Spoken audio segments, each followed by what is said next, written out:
1886년 지킬 박사와 하이드 씨라고 하는 책이 나왔습니다.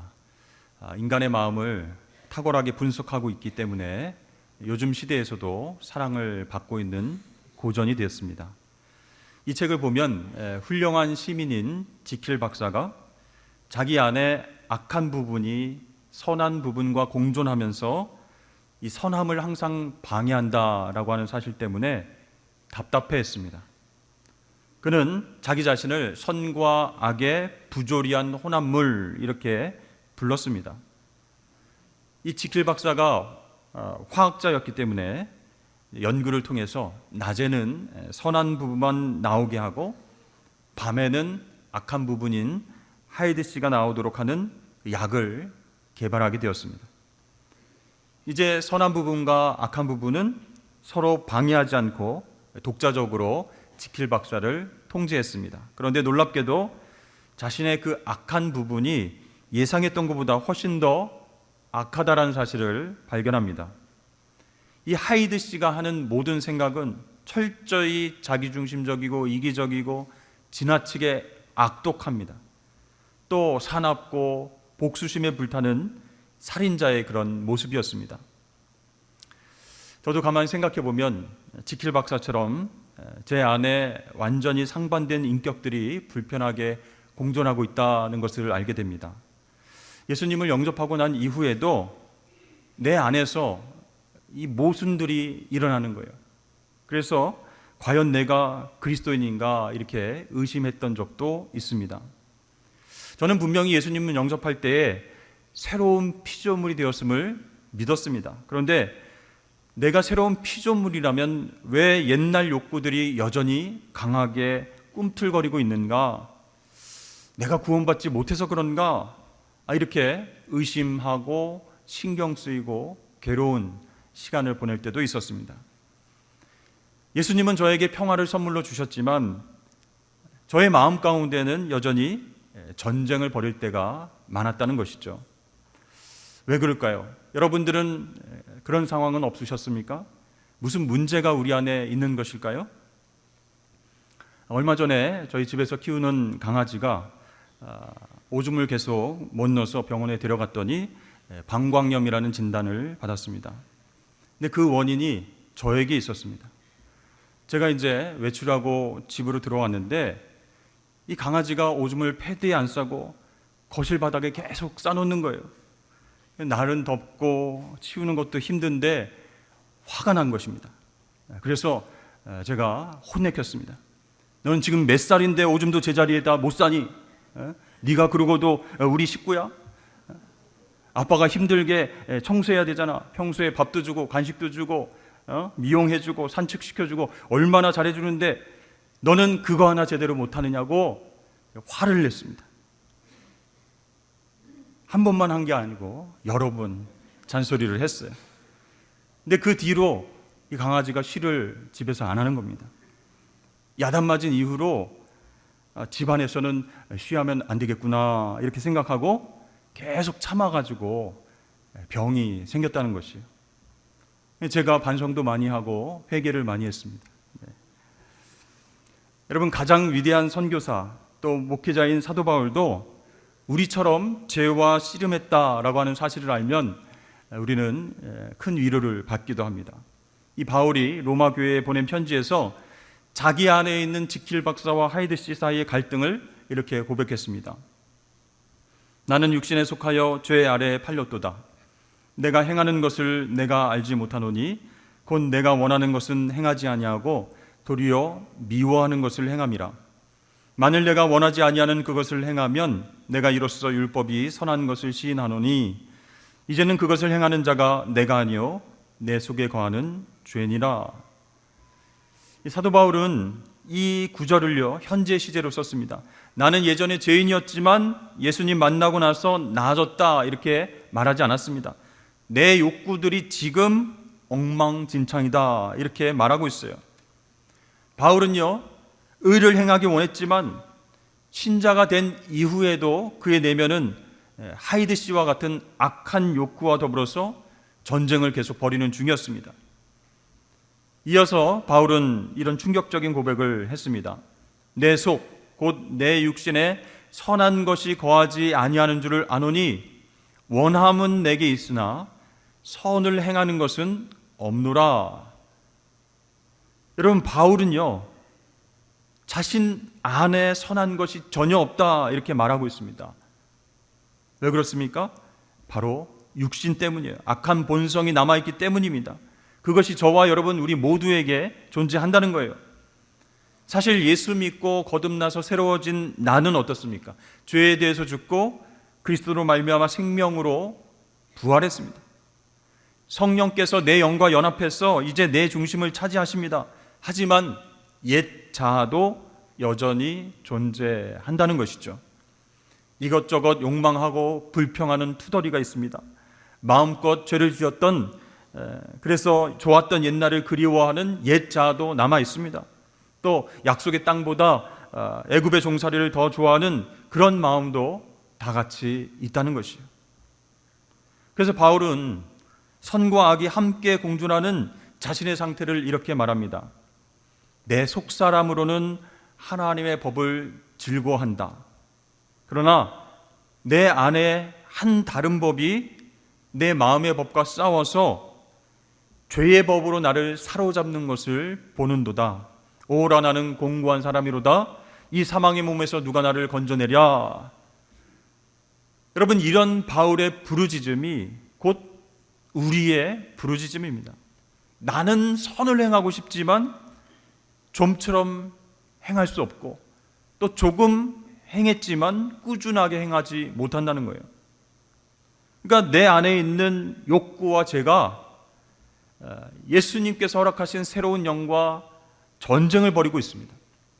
그렇습니다. 우리가 온전히 부활하는 날까지 그리스도인의 삶 가운데에는 전쟁이 계속된다라는 것이죠. 1918년 11월 11일 세계 열강은 제1차 세계대전의 치열한 싸움을 끝내기로 합의했습니다. 오전 11시에 사격을 중지하기로 결정했어요.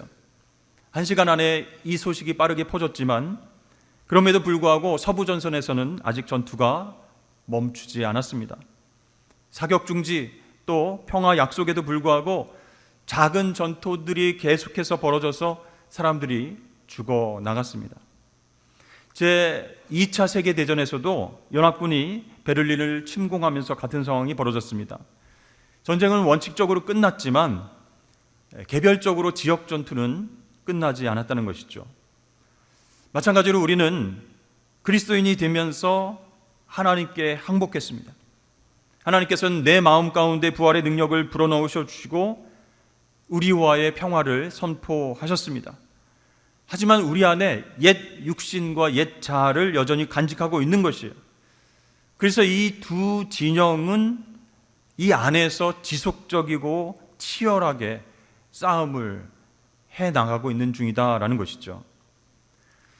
근데 우리가 이해하지 못하는 것은요, 그리스도인이 되면 하나님께서 그것을 다 몰아내 주셔야지, 깨끗하게 새로운 피조물로 새롭게 살 수 있게 해 주셔야지 왜 이걸 그냥 놔두십니까?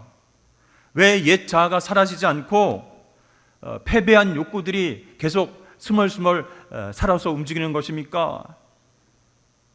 의문시 될 때가 있어요. 여러분, 왜 그럴까요?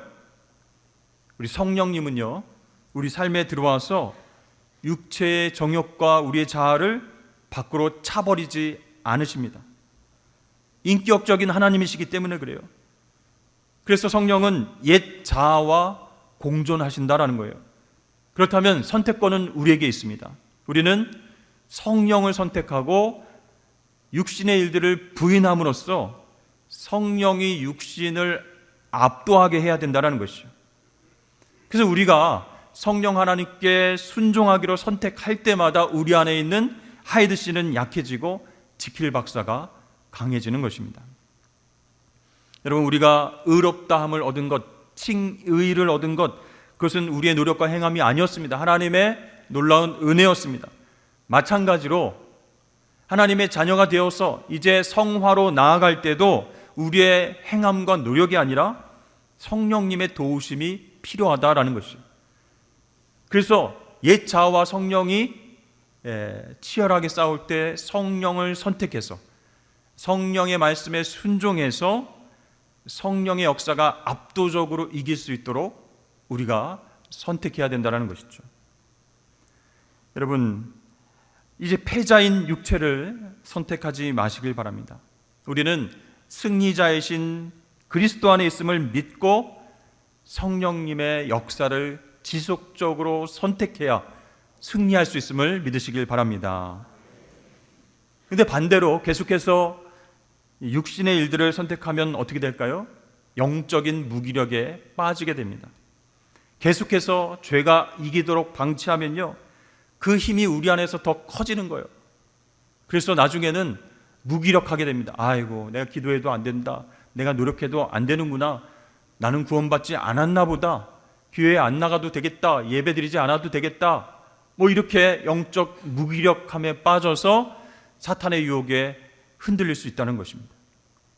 그래서 여러분, 죄가 이기도록 방치하면 안 된다는 거예요. 한 번, 두 번 그렇게 허락하면 이 죄가 더 강해져서 우리 내면을 지배하게 된다는 것이죠. 군대에 다녀온 동기가 한 명 있었습니다. 그런데 예전과는 많이 변해서 돌아왔습니다. 가기 전에는 술, 담배를 전혀 하지 못했는데 이제는 다 하게 된 거예요. 그리고 사람들의 험담이나 욕을 할 줄 몰랐는데 이제 제대하고 나서는 험한 욕을 계속 내뱉습니다. 또 안 좋은 습관이 생겼는데 술을 먹고 폭행 시비에 휘말려서 경찰들이 급기야 오는 일들까지 생기게 됐습니다. 어떻게 이렇게 변하게 된 것인가? 그 마음 가운데에 죄가 이기도록 방치를 해놨다는 거예요. 군대 그 상황 가운데서 그 친구 안에 있는 선함보다 악함이 강하게 뿌리 내렸기 때문에 그렇게 변하게 되었다는 것이에요. 여러분, 우리 삶 가운데의 악한 습관을 계속해서 허락하면, 악한 습관의 씨앗을 계속해서 뿌리면 어떻게 될까요? 그 습관이 우리를 점차 지배하는 그 힘이 점점 강해져서 돌아온다라는 것입니다. 나 같은 죄인 살리신이라고 하는 유명한 찬송가를 작사한 존 뉴턴은 본인의 친구에게 편지를 써서 이렇게 이야기를 했습니다. 내가 하나님과 50년, 60년 정도 친밀하게 동행하고 나면 특정한 유혹에 대해서 나는 완전히 승리할 줄 알았는데 그게 아니더라, 이렇게 말했습니다. 친구에게 편지를 그 당시에도 그는 몇 가지 유혹을 강하게 느꼈고 자신에게 근본적으로 문제가 있는 것 같아서 크게 낙심했다라고 말합니다. 심지어 내가 구원을 받았는가? 받지 못한 것 아닌가? 이런 생각마저 들었다고 합니다. 그런데 시간이 지나고 하나님 앞에 기도하면서 뉴턴은 이렇게 정리를 했습니다. 하나님께서 최악의 죄에서 자신을 보호하기 위해서 악한 유혹들과 씨름을 하도록 놔두신 것이다. 그리고 그 씨름은 내가 죽을 때까지 계속될 수도 있겠다, 이런 깨달음을 얻었습니다. 마침내 은혜 안에서의 참된 성숙이란 무엇인가? 더는 하나님의 은혜가 필요하지 않게 느껴지는 그런 경지에 이르는 게 아니라 자기 자신에게 은혜가 얼마나 절실한지 더 깊이 깨닫는 것, 그것이라고 고백을 했습니다. 그렇습니다, 여러분. 하나님은요, 우리가 그분의 은혜를 더 단단히 부여잡도록 특정한 죄와 유혹과 씨름하게 놔두시는 것인지도 모릅니다. 그렇다고 우리가 승리를 위해서 기도하지 말아야 된다, 그런 뜻은 결코 아닙니다. 다만 하나님께서 성화를 위해서 하나님 이 기도 들어주세요 라고 기도했는데 바로 들어주시지 않으시는 것은 뭔가 그분의 선한 뜻이 있다라는 것이에요. 그러면 오늘 말씀을 들으시면서 이렇게 생각하시는 분들이 있을 수 있습니다. 난 아무래도 소망이 없구나. 목회자도 그렇고 사도 바울도 그렇고 그 내면에서 그렇게 매번 싸운다고 하는데 내가 되겠어? 내가 이길 수 있겠어? 난 그냥 이렇게 평생 엉망진창인 채로 한번 살아봐야 되겠다, 이렇게 생각하시는 분 혹시 계십니까? 여러분, 그것은 절대 하나님께서 원하시는 생각이 아니라는 것이에요. 바울은요 25절 말씀에서 이제 놀라운 선언을 하고 있습니다. 우리 함께 읽어볼까요? 시작. 우리 주 예수 그리스도로 말미암아 하나님께 감사하리로다. 그런즉 내 자신이 마음으로는 하나님의 법을, 육신으로는 죄의 법을 섬기노라. 아멘. 만약에 25절이 없었다면 로마서 7장은 비극의 장으로 끝나게 될 것입니다. 이 바울이 정말 처절하게 신음하고 정말 이 싸움을 어떻게 멈출 수 있을 것인가, 오호라 나는 공고한 사람이로다, 이렇게 얘기를 하다가 마지막 절에서 그러나 우리 주 그리스도로 말미암아 하나님께 감사한다, 이렇게 끝을 맺고 있는 것이죠. 그러니까 패배를 넘어선 승리의 근거를 지금 말하고 있는 것이에요. 내 내면의 전쟁에서 진정한 승리할 수 있는 그 근거가 무엇인가? 바로 예수 그리스도이신 줄로 믿습니다.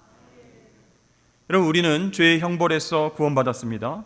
그리고 신앙생활 시작하면서 죄의 세력과 싸우면서 구원을 완성해 나아가고 있습니다. 그렇다면 언제 우리는 이 죄에서 완전한 자유를 얻을 수 있을까요? 예수님께서 다시 오실 때입니다. 그때 부활의 새로운 옷을 입고 죄에 대해서는 생각할 필요가 없어집니다. 죄와는 아무런 상관이 없는 존재가 된다는 거예요. 그런데 문제는 오늘이에요. 오늘의 나는 매번 쓰러지고 넘어지고 좌절합니다. 어떻게 우리가 승리를 경험할 수 있을까요? 자, 예수님께서 인류의 모든 죄악에 맞서서 십자가에 피 흘려 죽으심으로 승리하심을 믿어야 됩니다. 그리고 나도 끊임없이 자기 자신을 부인하고 성령을 통해서 예수님 닮게 하시는 역사에 순종해야 되는 거예요. 그러면 그 싸움에서 때로는 승리할 수도 있고 때로는 질 수도 있습니다. 그러나 중요한 것은 성화의 단계로, 거룩의 단계로 조금씩 나아간다, 전진한다라는 점입니다. 그래서 성경은요, 죄와 적극적으로 싸우라 이렇게 명령하고 있어요. 그럴 때 우리가 큰 진전을 얻을 수 있다라고 권면하고 있습니다. 그래서 사도 바울도 자신의 어떤 씨름하던 죄와의 싸움에 대해서 이야기하고 이제는 실제적인 조언을 이렇게 하고 있습니다. 로마서 6장 11절 말씀에 이와 같이 너희도 너희 자신을 죄에 대하여는 죽은 자요 그리스도 예수 안에서 하나님께 대하여는 살아있는 자로 여길지어다. 아멘. 이게 바울의 실질적인 조언이라는 거예요. 자, 여기서 여기다라고 하는 단어는 헬라어로 로기조마이라고 하는데 계좌에 액수를 기입하다 라고 하는 뜻을 가진 회계 용어입니다. 그러니까 어떤 것을 보고 그것을 다른 것으로 여기는 그런 행위를 뜻하는 단어예요. 자, 그렇다면 바울이 설명하는 것이 무엇인가? 우리의 죄를 없이 하시겠다라고 하는 하나님의 약속을 처음 믿는 순간 하나님이 그 우리의 믿음을 보시고 의로 여기셨다, 이렇게 설명하는 거예요. 하나님이 우리 믿음을 보고 그것을 우리의 의로 여기시는 회개 행위를 하셨다면 이제 우리가 회개 행위를 해야 된다는 거예요. 우리는 죄가 우리 내면 안에서 여전히 왕성하게 살아있는 것처럼 그렇게 느껴짐에도 불구하고 나는 죄에 대해서는 이미 죽은 자이고 하나님에 대해서는 살아있는 자로 여겨야 된다는 거예요. 그럴 때 하나님은 우리에게 새 생명을 불어넣어 주신다라는 것이죠. 그러니까 우리가 부활 안에 있다라고 믿으면 하나님은 그 믿음대로 부활의 능력을 우리에게 불어넣어 주시는 거예요. 근데 바울이 지금 긍정적인 생각을 해, 정신적으로 이런 기술을 써봐, 이렇게 말하는 게 아니에요. 우리가 힘들고 연약해서 쓰러지고 패배할 것 같은 상황 속에서도 복음을 계속해서 다시 믿을 때 하나님은 정말로 우리에게 부활의 소망과 능력을 주시는 줄로 믿으시길 바랍니다. 우리가 연약하지만 그리스도인으로서 삶을 계속 살 수 있는 것은 바로 이 능력 때문인 거예요. 그렇게 여기는 것, 그렇게 믿는 것, 믿을 때 실제적으로 된다는 것이에요. 죄의 힘이 정말 강력하게 느껴져도 우리는 하나님의 더 강하신 능력이 우리 안에서 역사하고 있다라는 확신을 붙들 때 승리할 수 있다는 것이죠. 자, 바울은 우리 육신 안에는 죄의 유혹을 이길 힘이 전혀 없다, 이렇게 단언해서 이야기를 합니다. 하지만 동시에 그는 우리가 육신으로 할 수 없는 것을 하나님이 성령 안에서 공급하신다, 이렇게 밝히고 있어요. 갈라디아서 2장 20절 말씀입니다. 내가 그리스도와 함께 십자가에 못 박혔나니 그런즉 이제는 내가 사는 것이 아니요 오직 내 안에 그리스도께서 사시는 것이라. 아멘. 여러분, 기독교는 우리가 하나님을 위해서 죄를 이겨내는 종교가 아닙니다. 기독교는요, 하나님께서 우리 안에서 죄를 이기게 하시는 능력이라는 거예요. 그러므로 이제 내가 죄와 싸우는 것이 아니라 내 안에 그리스도께서 싸우신다라는 것을 믿어야 되는 거예요. 1941년은 영국 역사상 가장 어두운 시기 중에 하나였습니다. 이 제2차 세계대전의 양상이 뜻대로 흘러가지 않으니까 영국 사람들은 매일 독일에 대한 침공에 맞서서 싸웠지만 공포 속에서 살아가게 되었습니다. 그런데요, 12월 7일 일요일 아침에 독일의 동맹 일본이 진주만을 공격했을 때 미국 대통령 루스벨트는 영국의 수상인 처칠에게 이렇게 말했습니다. 지금 우리는 모두 한 배를 타고 있습니다. 그런 얘기를 한 거예요. 나중에 이 처칠은 회고록에서 이렇게 쓰고 있습니다. 나는 미국이 우리 편이어서 더 없는 기쁨을 누리게 되었다. 영국은 살 것이고 영국은 반드시 살아나게 될 것이다. 압도적인 힘을 단지 적절히 배치만 하면 된다. 나는 그래서 구원함을 받았다는 확신과 감사한 마음으로 잠자리에 들어서 단잠을 잤다. 이렇게 회고록에 쓰고 있어요. 여러분, 무엇이 처칠의 태도를 절망에서 소망으로 바꿨을까요? 바로 압도적인 힘이 자신 편에 섰다라는 확신 때문이었어요. 전쟁터의 상황은 아무것도 바뀐 것이 없었습니다. 히틀러는 여전히 맹공을 퍼붓고 있었습니다. 그렇지만 이 처칠은 압도적인 힘의 약속을 믿고 승리에 대한 확신을 얻었던 것이죠. 그러니까 쉴 수 있었습니다. 여러분, 마찬가지로 예수님께서 십자가와 부활로 승리하신 일, 또한 우리에게 주신 성령이야말로 우리에게 약속하신 압도적인 힘인 줄로 여러분 믿으시길 바랍니다. 그래서 바울은요, 오호라 나는 공고한 사람이로다 탄식하면서도 마지막 절에서 기쁨으로 선포할 수 있었어요. 우리 주 예수 그리스도로 말미암아 하나님께 감사하리로다. 승리의 근거가 내 노력이, 내 힘이 아니라는 거예요. 예수님이 이미 전쟁에서 승리하셨기 때문에 나는 그 승리로 인해 하나님께 감사하리로다. 이렇게 고백할 수 있었습니다. 여러분, 죄는 굉장히 실질적이죠. 하지만 하나님 은혜의 능력도 실질적입니다. 그래서 우리는 볼 수 없고 느낄 수 없을 때도 이 하나님 능력을 확신해야 되는 거예요. 왜냐하면 하나님은 전쟁에서 단 한 번도 패하신 적이 없으신 분이시고 하나님은 당신의 자녀를 단 한 명도 포기한 적이 없으시기 때문이에요.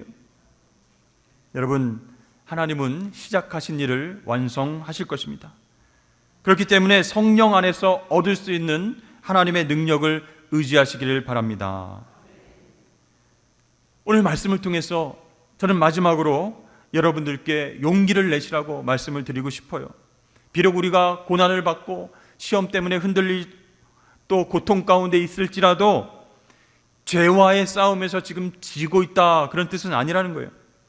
사실 정반대의 적이 이미 이겼다면 사실상 여러분에게 싸움을 걸 이유가 없다는 것이에요. 그냥 모든 무기를 내려놓고 쉬고 있을 것입니다. 그러나 예수님께서 이미 승리를 하셨기 때문에 지금 원수는 대적을 지치게 하려고 우리의 모든 것들을 공격하기 위해서 공격의 수위를 높이고 있다라는 것이죠. 그러나 여러분, 저와 여러분에게는 방어 무기들이 있어요. 성령님이라고 하는 강력한 동맹군이 있습니다. 또한 압도적인 능력의 약속이 있습니다. 그리고 제일 중요한 것은 처칠도 갖지 못한 것을 갖고 있어요. 그것은 바로 전쟁이 이미 확실한 승리를 거뒀다는 확실한 진리, 살아계신 예수님인 줄로 믿습니다. 여러분, 예수님께서 십자가 위에서 다 이루셨다 이렇게 말씀을 하셨죠. 이미 승리를 선포하신 거예요. 그래서 우리도 예수 그리스도를 따라 이 신앙의 삶을 살아갈 때에 가슴을 펴고 당당하게 그렇게 승리를 경험해야 된다는 것이에요. 이 진리를 믿고 흔들릴 수도 있지만 전쟁에서 진 것이 결코 아니다 생각하면서 예수 그리스도를 바라보고 계속해서 전진하시는 저와 여러분 되시길 주의 이름으로 축복합니다.